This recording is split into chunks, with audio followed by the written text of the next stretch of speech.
Olá, a graça e a paz do Senhor Jesus Cristo seja com você.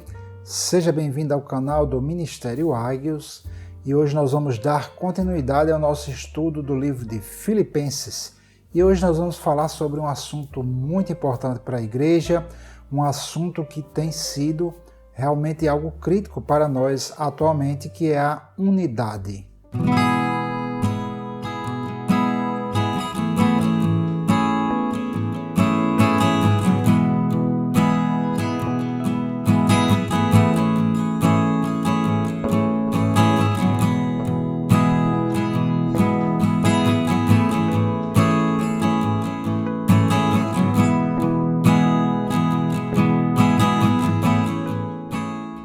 A unidade da igreja é essencial para que essa igreja, esse corpo, o corpo de Cristo, possa cumprir os seus propósitos sobre a face da terra.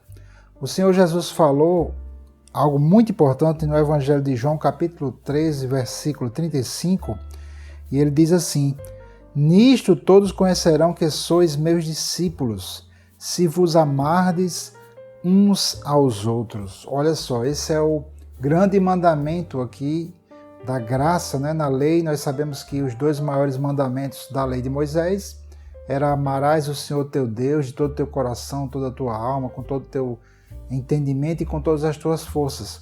E aí Jesus também falou aquele outro: e amarás o teu próximo como a ti mesmo. Na graça ele traz um novo mandamento, onde ele diz que nós devemos nos amar uns aos outros como ele nos amou.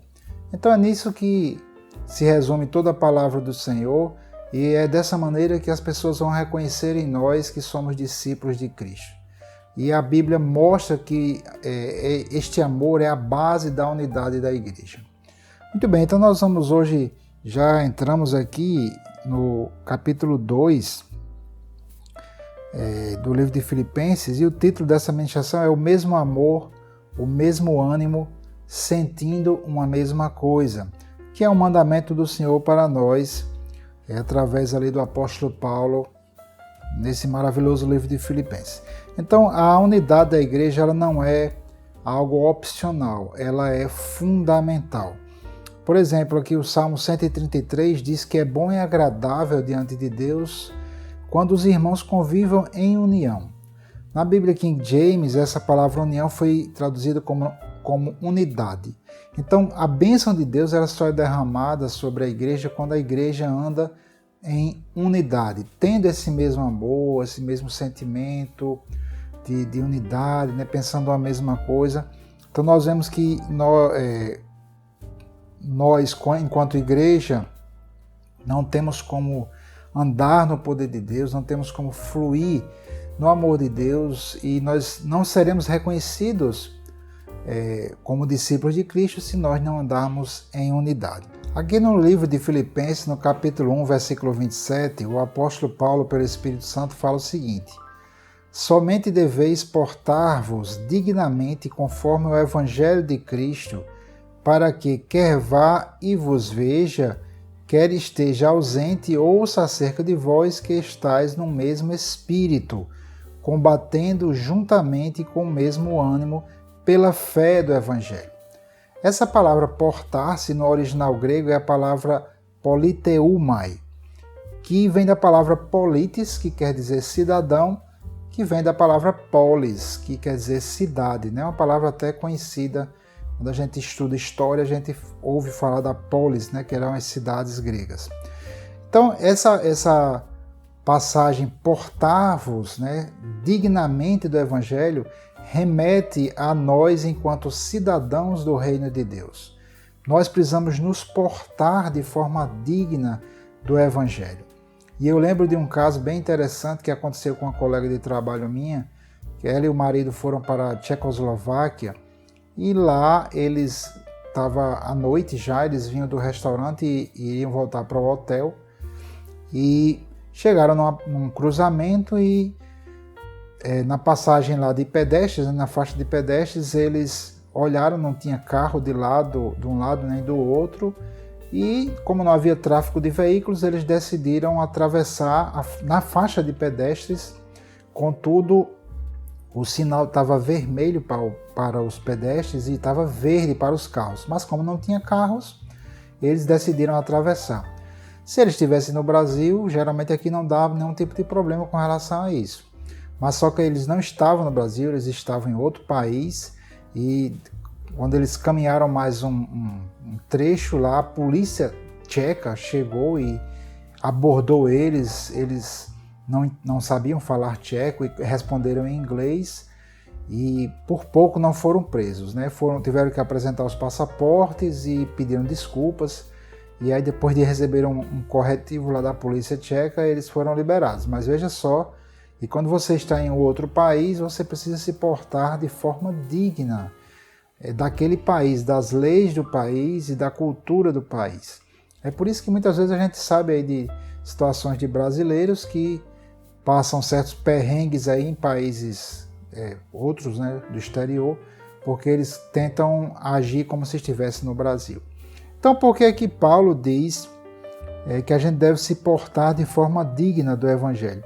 E ele diz que ele quer ouvir acerca dos filipenses, né, que eles estavam no mesmo espírito. Então, a questão de estar no mesmo espírito remete a essa unidade na fé, a essa unidade que o povo de Deus precisa ter. O que é que quer dizer isso? Quando a gente se converte a Cristo, nós nos tornamos um só corpo em Cristo.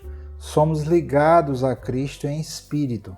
E isso acontece com todos nós. Todos nós estamos ligados a Cristo em um mesmo espírito. E com isso nós formamos um só corpo. Aqui em Romanos, no capítulo 12, versículo 5, diz assim: assim nós que somos muitos, somos um só corpo em Cristo, mas individualmente somos membros uns dos outros. Por estarmos ligados a Cristo em espírito, todos nós que professamos a fé nele, estamos ligados espiritualmente e formamos um só corpo. Então, quando a gente anda em unidade, a gente está manifestando aqui no mundo físico uma realidade espiritual, essa realidade de sermos corpo de Cristo. Também no livro de Efésios, no capítulo 4, versículo 25, diz assim: por isso, deixai a mentira e falai a verdade cada um com o seu próximo, porque somos membros uns dos outros. Ele está falando aqui dessa unidade que precisa haver no corpo de Cristo. Somos membros do mesmo corpo e por isso nós não vamos pecar uns contra os outros. Em 1 Coríntios capítulo 12, versículo 25, diz assim: para que não haja divisão no corpo, mas antes tenham os membros igual cuidado uns dos outros. Então, olha só, não deve haver divisões no corpo de Cristo. Então, isso mostra que hoje nós vivemos numa situação onde a igreja está toda dividida em diferentes credos, em diferentes denominações, mas isso não foi o plano original de Deus, nunca foi. Essa divisão no corpo, uns acreditam de um jeito, outros acreditam de outro. Nós vamos ver que o mandamento do Senhor é que nós tenhamos a mesma forma de pensar, né? Pensemos uma mesma coisa. Então, amados, é muito importante a gente entender que somos um corpo em Cristo, somos espiritualmente ligados uns aos outros em Cristo e por isso nós devemos trabalhar para manter a unidade entre os irmãos da igreja, né? Entre o corpo, né? Nós vemos aqui que quando nós quebramos essa unidade, nós temos problemas, né? Na medida em que o corpo de Cristo não anda em unidade, Satanás vai encontrar brecha para operar. Vamos ver isso em Tiago, no capítulo 3, versículos 14 a 16, que diz assim: mas se tendes amarga inveja e sentimento faccioso em vosso coração, não vos glorieis nem mintais contra a verdade. Essa não é a sabedoria que vem do alto, mas é terrena, animal e diabólica. Porque onde há inveja e espírito faccioso, aí há perturbação e toda obra perversa. Olha só como é grave essa questão do espírito faccioso, né? A divisão de um grupo em facções, né? Partidos, facções. quando existe esse sentimento, quando nós muitas vezes somos movidos pelo esse sentimento faccioso que tende a dividir as pessoas em grupos rivais, isso a Bíblia mostra que é obra diabólica. Nós não estamos falando aqui de esportes, não é isso, mas você vê que na igreja nós precisamos estar em unidade. E quando esse espírito faccioso, esse sentimento faccioso move as pessoas na igreja, isso permite que Satanás entre e opere perturbação, não existirá mais paz na igreja, até mesmo na família, né? Você vê onde há famílias, onde há esse espírito, esse sentimento, né, faccioso, ali há uma perturbação, não há paz, não há quietude, não há boa comunicação. E ocorre todo tipo de obra perversa, todo tipo de qualquer obra maligna, né? Doenças, brigas, confusão, mal entendidos entre as pessoas e por aí vai. Então é muito importante que nós cristãos compreendamos a importância da unidade, trabalhemos em prol da unidade do corpo, de forma que Deus possa ordenar, né, a sua bênção, como diz lá no Salmo 133, quando o povo de Deus anda em unidade. No capítulo 2 de Filipenses, Deus aqui, através do apóstolo Paulo, começa a trabalhar, nos trazendo orientações, né, como nós podemos trabalhar a questão da unidade. Eu vou ler aqui Filipenses 2, de 1 ao 5. Diz assim: portanto, se há algum conforto em Cristo, se há alguma consolação de amor, se há alguma comunhão no Espírito, se há alguns entranháveis afetos e compaixões, completai o meu gozo para que sintais o mesmo, tendo o mesmo amor, o mesmo ânimo, sentindo uma mesma coisa. Nada façais por contenda ou por vanglória, mas por humildade. Cada um considere os outros superiores a si mesmo. Não atente cada um para o que é propriamente seu, mas cada qual também para o que é dos outros, de sorte que haja em vós o mesmo sentimento que houve também em Cristo Jesus. A gente tratou sobre isso, sobre esse mesmo sentimento que houve em Cristo Jesus, né? Eu acredito que foi no episódio passado. Jesus, sendo Deus, não teve por usurpação ser igual a Deus, ele não buscou isso, ele na verdade se humilhou, ele tomou a forma de um servo e foi obediente até a morte e morte de cruz. Nós já estudamos sobre isso, então eu não vou focar nesse aspecto aqui. Mas Paulo, né, Deus aqui através do apóstolo Paulo, nos orienta, nos dá várias orientações sobre como nós podemos, né, devemos e podemos manter essa unidade do corpo. O primeiro ponto aqui que nós vamos tratar, que Deus fala-nos através do apóstolo Paulo, é que nós precisamos ser movidos por humildade. A Bíblia diz aqui, né, nós já lemos Filipenses no capítulo 2, ele diz: nada façais por contenda ou por vanglória. Aqui no livro de Provérbios, capítulo 6, versículos 16 a 19, fala assim: estas 6 coisas o Senhor odeia, e a 7ª a sua alma abomina. Olhos altivos, língua mentirosa, mãos que derramam sangue inocente, o coração que maquina pensamentos perversos, pés que se apressam a correr para o mal, a testemunha falsa que profere mentiras e o que semeia contendas entre irmãos. Então é muito importante a gente entender que aquele que semeia contenda entre os irmãos, ele é equiparado a alguém que derrama sangue inocente. Por isso é muito importante a gente entender que há um juízo específico sobre aqueles que semeiam contendas entre os irmãos. E nós devemos evitar isso de toda forma.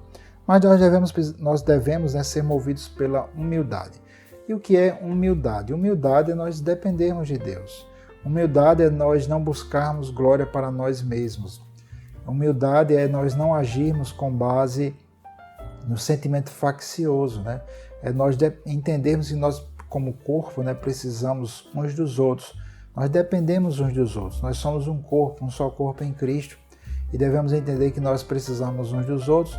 Ninguém é autossuficiente, A Bíblia, inclusive, usa essa figura, né? O olho não pode dizer para o pé, não preciso de ti, a mão para o olho e assim por diante. Então, ser humilde é depender de Deus e depender uns dos outros. Nós precisamos ser movidos por isso. E na hora que eu dependo de você, eu vou ser humilde, eu não vou tratar você com superioridade, né? Com arrogância.